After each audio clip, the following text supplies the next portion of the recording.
P T I کے اندر بہت بڑا ایک بلاک بن گیا ہے اور عمران خان کو مائنس کر دیا گیا ہے۔ P T I Khyber Pakhtunkhwa کی میں بات کر رہا ہوں، خیبر پختونخوا اسمبلی میں عمران خان کے ہدایات کے خلاف بجٹ منظور کروا لیا گیا۔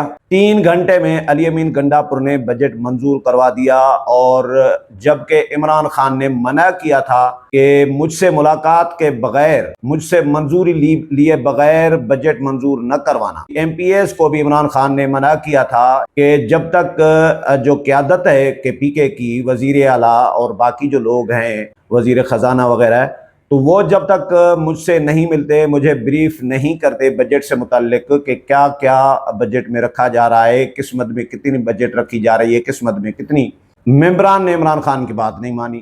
ممبران میں سمجھیں بغاوت پڑ گئی ہے پی ٹی آئی کے اندر۔ علیمہ خان کو یہ کہنا پڑا ہے کہ میرے خیال میں عمران خان مائنس ہو گیا ہے۔